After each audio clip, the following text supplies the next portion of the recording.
반갑습니다. 반갑습니다. 오늘도 라이브들 많이 오셨어요. 감사합니다.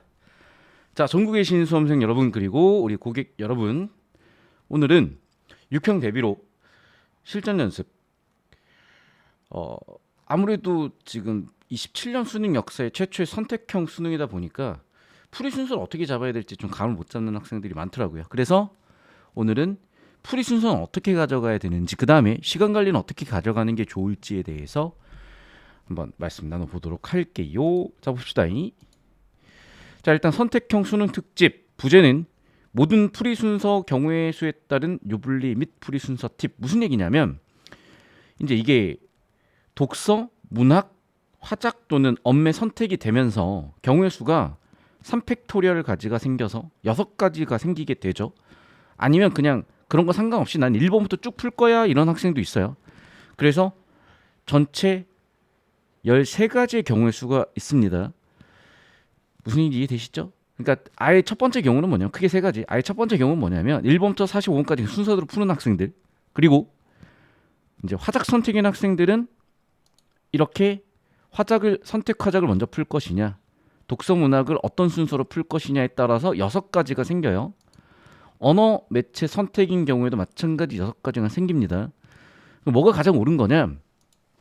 일단 첫 번째는 벌써 지금 경우의 수가 7가지가 나오잖아요. 다시 무슨 얘기냐면 봐봐. 경우의 수가 보시면 알겠지만 1번부터 45번까지 순서대로 푸는 학생들 한 가지, 그리고 화작 선택 6가지에서 7가지 경우가 난단 말이에요. 그러면 지금 사실은 새로운 수능 형태고 새로운 수능 형태에 맞는 적절한 접근법 잡기도 힘든 상황에서 7가지 경우의 수를 나한테 맞는지 다 검증해 본다. 이건 사실 쉽지 않아요. 현실적으로. 그래서 제가 좀 대표 케이스를 결정해 드리고 그 대표 케이스별로 적절한 학생 유형들을 좀 정리해 보려고 합니다. 자, 일단 먼저 앞서서 일반적인 랩 타임을 먼저 정리를 해드릴 건데, 첫 번째는 8시 40분에 시험 시작해가지고 10시에 딱 걷는데 5분 정도는 마킹이라든지 예비 시간을 놔둘게요. 그래서 8시 40분에 딱 1번 시작하고 9시 55분에 딱 45분이 끝나는 형태로 문제는 풀려가는 그런 걸 사례로 든다면, 일단 첫 번째는 우리의 흐르는 시간과 문항수가 비례하는 느낌을 잡는 게 당연히 제일 좋겠죠. 이게 자꾸 왔다 갔다 풀다 보면은 그 감각을 놓치기가 되게 쉽고, 뭐 어떤 질문 풀었다가 뭐 다음 질문 넘기고 다른 질문 풀었다 이렇게 해버리면은 되게 엉망진창이 되는 경우가 생겨요. 그래서 일단은 1번부터 45번까지 하나의 호흡으로 풀었을 때를 전제하고 설명을 드릴게요. 1번부터 45번까지 하나의 호흡으로 푸시면서 8시 40분부터 9시 55분 정도까지 45 문제가 다 풀리게끔 비례해서 잡는 게 제일 중요한데, 좀 취약한 유형에서 내가 전략적으로 시간을 쓰고 싶다 그러면 평균보다 한 50% 정도 시간을 더 쓰고, 그게 아니라 내가 좀 강하고 시간 단축이 가능한 영역이다 그러면 50% 정도 시간을 덜 쓰고, 예를 들면 이런 거죠. 독서와 문학이 각각 17문제씩 그리고 선택 문항이 11문제가 나오는데, 독서 17문제는 아무래도 독서 좀 난이도가 있다 보니까 2분씩 투자해서, 그 정확하게는 34분이지만 여유시간까지 해서 약 36분, 즉 3지문 나오니까 한 지문당 12분 정도 투자를 해보고요. 문학한테는 이 정도 시간, 화작에는 이 정도 시간 투자하면 나머지 4분 해서 딱 80분이 맞거든요. 그래서 정리하면은 아무래도 독서에는 많은 시간을 쓸 수밖에 없으니까 이 정도 시간을 투입, 문학이나 화작은 상대적으로 독서보다 시간을 덜 쓰니까 이 정도 시간을 투입, 이런 사례를 한번 말씀드려 본 거예요. 물론 이건 사람마다 상황이 다 다르고, 뭐 독서에서 좀 더 시간 단축이 가능한 학생이 있을 수도 있고 독서에 시간을 써야 되는 학생이 있을 수 있기 때문에 실전에서 하면서 이 감각적인 부분을 느낌 잡는 게 되게 중요하고요. 자, 그럼 구체적으로 첫 번째 순서 한번 추천 순서 잡아 볼게요. 일단 1번부터 45번까지 그냥 쭉 무난하게 푸는 방법이 있습니다. 이제 이 방법은 보통은 제가 학생들한테 제일 많이 추천하는 방법인데, 왜 그러냐면 확률적으로 순서 바꾸지 않고 그냥 순서대로 푸는 학생들이 제일 많아요. 당연하겠지. 왜냐면 봐봐, 아까도 봤지만 6가지 경우가 더 생겨버리잖아요. 화작을 먼저 푸느냐, 독서를 먼저 푸느냐, 문학을 먼저 푸느냐, 3팩토리얼 해서 6가지 경우가 생겨버리는 거예요. 그러면 일단 1번부터 45번까지 순서로 푸는 학생들 당연하고 거기 6가지 추가로 생기면은 그 7가지 경우의 수로 학생들이 분산이 되잖아요. 그러니까 확률적으로 봤을 때 그런 복잡한 경우의 수를 따져가면서 막 고민한 학생들보다는 그냥 1번부터 45번까지 무난하게 푸는 학생들이 사실 제일 많습니다. 그러면 많은 학생들이 선택하기 때문에 내가 딱히 더 유리하거나 불리할 게 없어요. 바꿔 얘기하면 리스크가 없다는 얘기죠. 그래서 굳이 뭐 시험에서 내가 유리한 고지를 점해야지. 근데 그게 또 리스크가 되면 좋지 않거든요. 더군다나 큰 시험이고 안정적으로 접근해야 되는 수능에서는. 따라서 일단은 그냥 1번부터 45번까지 하나의 호흡으로 풀어보는 것도 좋은 방법이고요. 두 번째는 뭐냐면 좀 점수 확보가 쉬운 영역부터 풀어보는 거예요. 그래서 당연히 선택화작이 상대적으로 다른 영역보다는 좀 더 쉽게 느끼시는 그런 수험생 분들이 많고, 또 남들이 쉽게 느끼는 영역에서 내가 점수를 얻지 못하면 나한테는 더 큰 손해가 되는 거예요.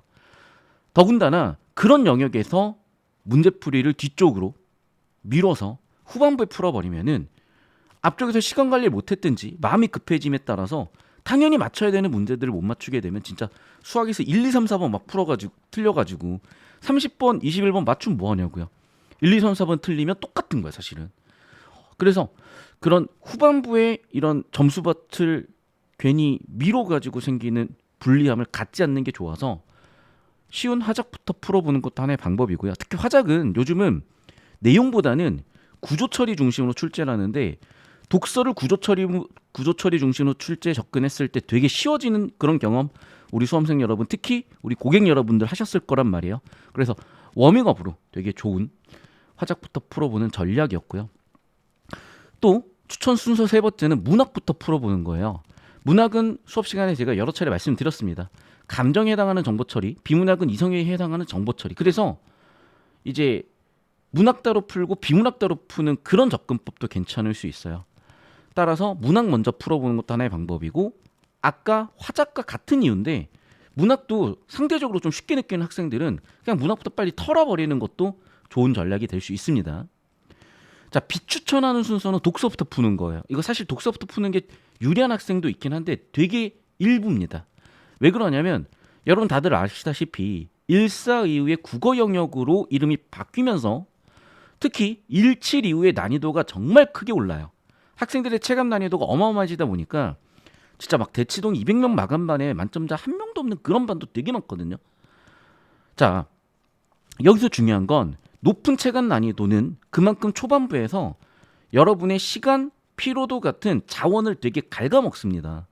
문제는 그렇게 되면은 점수 확보가 쉬운 선택 과목이나 문학에서 손해를 보고, 그럼 다른 학생들은 다 맞춘 쉬운 영역 나는 못 맞춰버리면, 아까도 말씀드렸지만 수학 30번과 21번을 풀어내는 능력 있는 학생이나 1, 2, 3, 4번 풀어내는 능력 있는 학생이나 똑같이 8점이에요.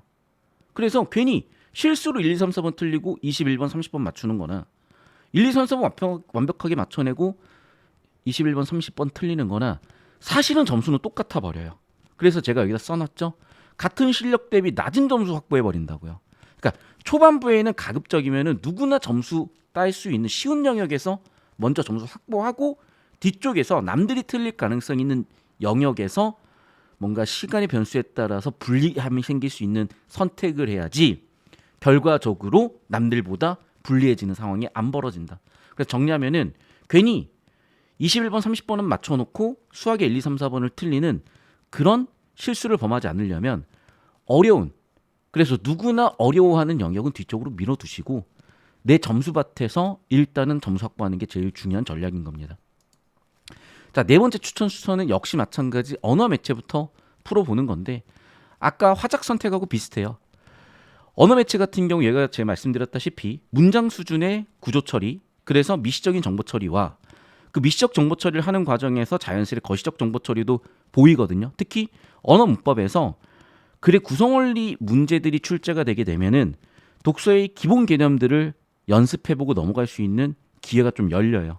그래서 문법 파트에서 미시 거시적 정보 처리의 웜업을 하고 독서로 넘어간다는 측면, 또는 문학으로 넘어가도 역시 미시적 정보 처리는 필요하잖아요. 그래서 그런 측면에서 여러분이 편하게 느끼는 언어 매체였다면 언어 매체부터 풀어보시는 것도 좋은 전략이 될 수 있습니다. 자, 정리하면 이렇습니다. 첫 번째, 누구나 다 맞출 수 있는 점수 확보가 쉬운 영역부터 확실하게 점수 확보하십시오. 자, 두 번째, 시간 소요가 작고 피로도 누적이 작은 영역에서 먼저 승부를 보셔야지 괜히 초반부에 시간 많이 쓰고 피로도 누적돼 버리면 뒤쪽 점수밭에서 점수를 딸 수가 없다는 거예요. 세 번째, 선택 화장이나 엄매처럼 워밍업이 가능한 영역 가지고 웜업 해보시는 것도 좋은 방법이에요. 결정적으로 중요한 건 사람마다 상황마다 조금씩 다릅니다. 그래서 제가 아까 정리해드린 이 PPT 내용들은 저희 블로그, 그래서 링크에 올라가 있으니까 그 블로그에 오셔가지고 6평 파이널 교재뿐만 아니라 이런 내용을 정리해 놓은 것들 출력하셔가지고요. 자기한테 맞는 방법이 뭔지 하나씩 찾아보시고 기록해 보시고 결과적으로 실전 연습의 결과 나한테 뭐가 최적화되어 있는지를 결정해보는 그런 시간 가지시면 좋겠습니다. 자, 언제든 우리 질문과 좋아요, 댓글은 환영이고요.